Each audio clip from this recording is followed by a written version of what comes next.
तो बहुत सारे स्टूडेंट्स ने कहा कि सर ज्योग्राफी में ना एटमॉस्फेयर, हाइड्रोस्फीयर, इंडिया का जो चैप्टर उसको देख कर ना बहुत डर लगता है। मतलब मन घबरा सा जाता है कि आखिर इतने सारे टॉपिक्स है। सिविल एटमॉस्फेयर चैप्टर के अंदर ही तो ना सारा टॉपिक है कि समझ नहीं आता किसको पढ़े, किसको छोड़े, कहाँ से क्वेश्चन आएगा, कैसा क्वेश्चन आएगा। मतलब हेडेक हो जाता है सर। बट यार मैं कहता हूँ why you fair when your Aamir भैया इज हियर। मतलब जब मैं हूँ तो तुम्हें डरने की क्या जरूरत है। मैं तुम्हारे लिए इसीलिए आप लोगों के लिए एकदम चीज आसान करने के लिए लेकर के आया हूँ ऐसा सजेशन, ऐसे क्वेश्चंस, ऐसे टॉपिक्स जहां से क्वेश्चन एग्जाम में आएंगे ही आएंगे। तो आपको बस इनको पढ़ के जाना है और इनको पढ़ने के बाद आपको बस अपना नंबर सिक्योर कर लेना है। ये मेरी गारंटी। बट यस, चैप्टर का नॉलेज आपके पास होना बहुत जरूरी है। और चैप्टर का नॉलेज होने के लिए क्या जरूरी है, आपको अच्छे से चैप्टर को पढ़ना होगा। या तो आप नोट से पढ़ो या फिर आप अपने बुक से पढ़ो, वीडियो लेक्चर से पढ़ो। वीडियो लेक्चर ऑलरेडी अवेलेबल है एटमॉस्फेयर का, हाइड्रोस्फीयर का भी, इंडिया का भी बहुत जल्दी अपलोड हो जाएगा। बाकी इसके अलावा नोट्स चाहिए, free notes available alphabet section के अंदर। उसके लिए मैंने डिटेल में पिछले वीडियो, हिस्ट्री वाले वीडियो में बता रखा है, उसको देख लेना। अगर आपको ये नहीं पता है कि डाउनलोड कैसे करना है नोट्स को, तो ये चीजें, ये स्टेप्स आपको फॉलो करने जरूरी है इससे पहले कि आप इस वीडियो वाले आगे, इस वीडियो में आगे बढ़े।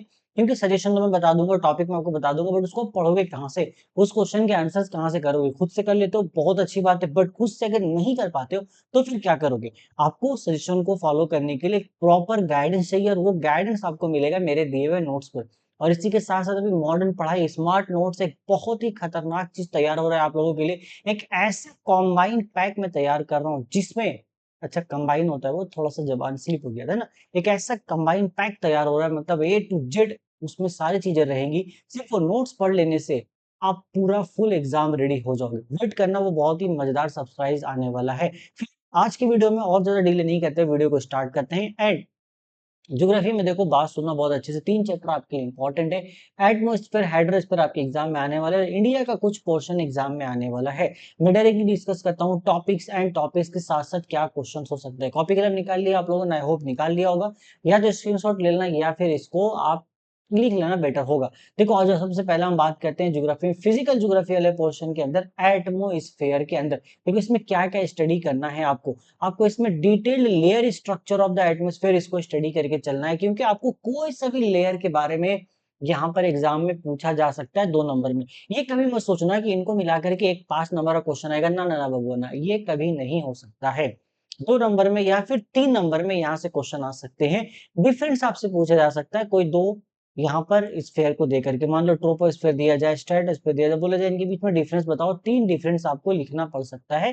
और ये सारा वेरिएशन टेम्परेचर के बेसिस पर है।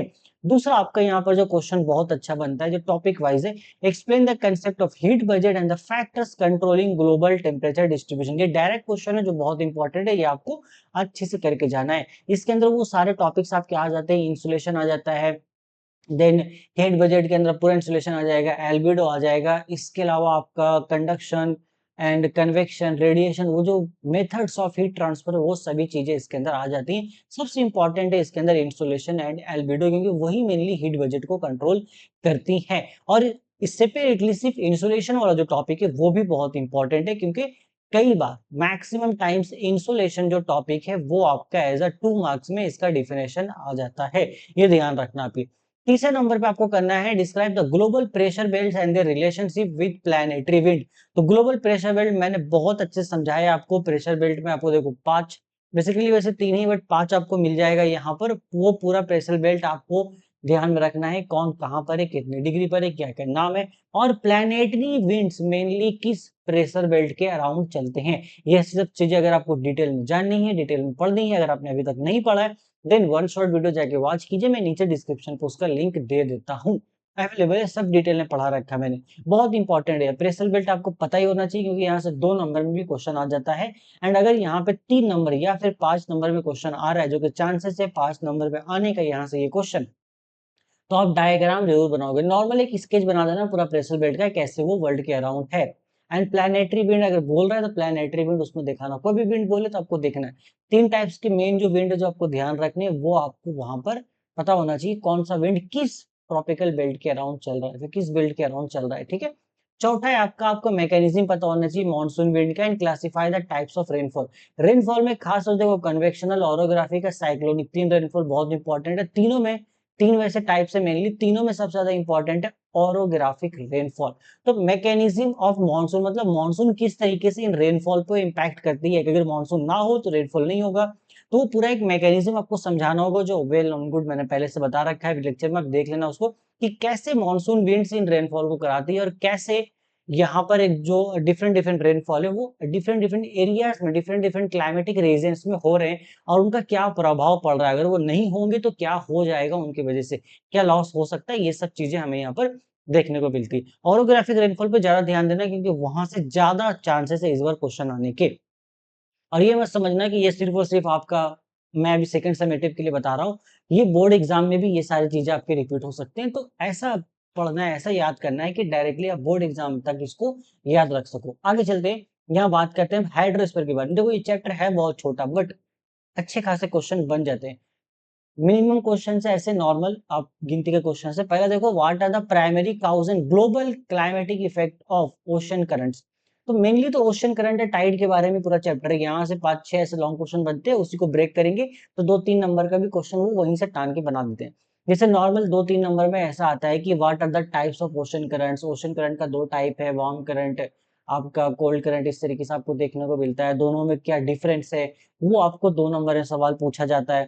ठीक है, इसका इफेक्ट क्या हुआ ओशन करंट का वो आपसे पूछा जाता है, एंड इसके अलावा मेनली देखो कैसे ओशन करंट बन रहा है वो भी पूछा जाता है। बट ये सारे क्वेश्चंस बनते हैं डिफरेंट डिफरेंट टाइप्स के, तीन बहुत इंपॉर्टेंट है। पहला तो इफेक्ट क्या हो रहा है, दूसरा आपको डिफरेंशिएट करना होगा स्प्लिट टाइड एंड नीप टाइड में।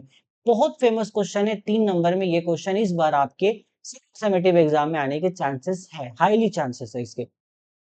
तीसरा, discuss the influence of ocean currents on commercial navigation and marine system. देखो ओशन करंट का जो है आपको ओवरऑल बहुत इसका बहुत तरीके से इसका इम्पैक्ट पड़ता है, तो कमर्शियल नेविगेशन में इसको आपको देख के चलना है। एक और इसमें टॉपिक ऐड कर लेना जो यहाँ मैंने नहीं लिखा, बट टाइडल बोर का आप एक बार पढ़ लेना। टाइडल बोर इंपॉर्टेंट आपके लिए, टाइडल बोर क्या है उसका डिफिनेशन आप याद कर लेना, ये जरूरी है इस बार अभी एग्जाम के लिए। इतना चीज कर लोगे, वेल एंड गुड, आप बहुत अच्छे से प्रिपेयर हो जाओगे अपने सेकंड समेटिव के लिए। और बोर्ड भी थोड़ा ध्यान में रखना है, तो सीजगी करके एक टॉपिक होता है कि दो तरीके का सीजगी बनता है, भी दोनों याद कर लेना, किस में कौन सी सीजगी में मून बीच में होता है, कौन सी सीजगी में अर्थ बीच में होता है, ये आपको ध्यान रखना है बस। इसके बाद हम बात करते हैं लास्ट चैप्टर जो कि आपका सेकंड समेटिव एग्जाम के लिए इंपॉर्टेंट है, वो है आपका इकोनॉमिक मतलब इकोनॉमिक ज्योग्राफी ऑफ इंडिया। तो इसमें मेनली तो आपका एग्रीकल्चर का पार्ट आ रहा है, खास तौर से थोड़ा एग्रीकल्चर है, कुछ इंडस्ट्रियल है, तो हम लोग एग्रीकल्चर पे ज्यादा फोकस करेंगे। तो एग्रीकल्चर में क्या होता है, खास तौर से आपसे क्वेश्चन वही पूछा जाता है। देखो एक तो है कि किन किन चीजों पे हमारा एग्रीकल्चर डिपेंड करता है, वो आपको नॉर्मली पता होना चाहिए। एग्रीकल्चर में क्या प्रॉब्लम्स आपको पता होना चाहिए, वहां से 2 नंबर के क्वेश्चन बन जाते हैं रियरली। ठीक है, और एक होता है कि ग्रीन रिवॉल्यूशन। तो ग्रीन रिवॉल्यूशन वाला जो टॉपिक है वो आप अच्छे से स्टडी करके जाना, क्योंकि वो क्वेश्चन एज अ 2 या 3 मार्क्स में आने के चांसेस है। बट 5 नंबर क्वेश्चन का बात कर रहा हूँ यहाँ से, तो वो आपका इनमें से कोई एक फिजिकल या फिर इकोनॉमिक कंडीशन वो पूछ सकते हैं। या तो फिजिकल कंडीशन दोनों ही रहता है, फिजिकल कंडीशन इकोनॉमिक कंडीशन क्या है, एक इसको उगाने के लिए भाई। ठीक है, तो जैसे कौन कौन सा हो सकता है, पैडी के लिए पूछा जा सकता है, व्हीट, टी या फिर कॉफी। चार मैंने सिलेक्ट किया, चारों में से किसी का भी आपसे यहाँ पे पूछा जा सकता है, geographical condition and economical condition क्या क्या चाहिए। चारों अच्छे से प्रिपेयर करना, आई होप चारों में से कोई एक तो आपके एग्जाम में रहेगा। दूसरा क्वेश्चन बात करते हैं इंडस्ट्री वाले चैप्टर से, है कि analyse the location factor responsibilities for the concentration of the iron and steel industry in eastern India. इसी सवाल को दूसरे तरीके से एग्जामिनर पूछ सकता है आपसे कि वो फैक्टर्स बताओ जिसके बदौलत जिसकी वजह से यहाँ पर बहुत ज्यादा डेवलपमेंट हुआ है आयरन और स्टील इंडस्ट्री का। दोनों का मतलब सेम ही है कि कौन कौन सा फैक्टर है रिस्पॉन्सिबल है। कंसंट्रेशन का मतलब वही हुआ, तो कंसंट्रेशन वर्ड का मतलब है कि ज्यादा हो गया ना एक जगह पे, तो इसको वर्ड चेंज भी किया जा सकता है, क्यों ज्यादा डेवलप है, क्यों ज्यादा कंसंट्रेटेड है, तो रीजन सबका सेम ही रहेगा। आपको बहुत अच्छे से ये एक्सप्लेन करना होगा कि क्या-क्या ऐसे रिसोर्सेज अवेलेबल है, क्या-क्या ऐसा पर्टिकुलर रीजन है कि जहाँ पर ईस्टर्न इंडिया में यानी कि हमारे बंगाल में आयरन स्टील इंडस्ट्री बहुत ज्यादा है। हमारा बंगाल के नाम में वेस्ट बंगाल है, बट एक्चुअली हम लोग इंडिया के नक्शे में ईस्टर्न पार्ट में आते हैं, तो ज्यादातर यहीं पर है। दुर्गापुर में देख लो, बोकारो स्टील स्टील सिटी है हमारे पास, बहुत भरा पड़ा है। बांकुड़ा भी जाओगे, बांकुड़ा में भी स्टील की प्रोडक्शन होती है। ठीक है, तो ये आपको ध्यान रखना है। एक लास्ट क्वेश्चन डिस्कस कर लेते हैं। लास्ट आपका है, discuss the geographical and economic factor driving urbanisation and uneven demographic distribution across the Indian subcontinent.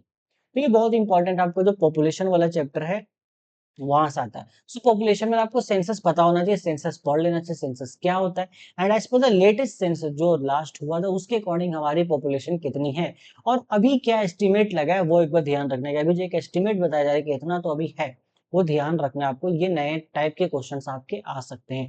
बाकी एक ही मेन इंपॉर्टेंट इसमें लॉन्ग क्वेश्चन का टॉपिक बचता है, वो है अर्बनाइजेशन। तो अर्बनाइजेशन एंड अनइवन डिस्ट्रीब्यूशन जो हो रहा है, पूरा शहर में लोग यहाँ से उठ के जा रहे हैं, शहर में बस रहे हैं, उससे क्या प्रॉब्लम्स क्रिएट हो रही है, उसका क्या सोल्यूशन है, ये आपको ध्यान से स्टडी करना है। वही आपका क्वेश्चन यहाँ पे आने के चांस है। बस इतना ही आपको ज्योग्राफी में कर लेना। अगर आपने इतना कर लिया ज्योग्राफी में, देन बहुत अच्छी बात है, आपको फिर कोई नहीं रोक सकता अच्छा मार्क्स स्कोर करने से। सिर्फ फिलहाल ज्योग्राफी मेरी तरफ से था इतना ही। आप बने रहिए हमारे चैनल पे, अभी और वीडियोस आने वाले हैं फिजिकल साइंस का, लाइफ साइंस का एंड मैथ्स का। सब में इन डिटेल में सजेशन बताने वाला हूँ। जो सजेशन मैं बता रहा हूँ याद रखना, ये सारा सजेशन आपका सिर्फ और सिर्फ सेकंड समेटिव यानी कि हाफ ईयरली एग्जाम के लिए नहीं, बल्कि आपके बोर्ड के लिए भी बहुत ज्यादा इंपॉर्टेंट है। अगर आप इसको अभी से अच्छे से इस तरीके से प्रिपेयर करते चलोगे तो बोर्ड में आपको कोई नहीं रोक पाएगा बहुत अच्छा मार्क्स स्कोर करने के लिए। तब तक take care, till then goodbye, all the very very best for upcoming exam. मिलते हैं आपसे नेक्स्ट वीडियो में।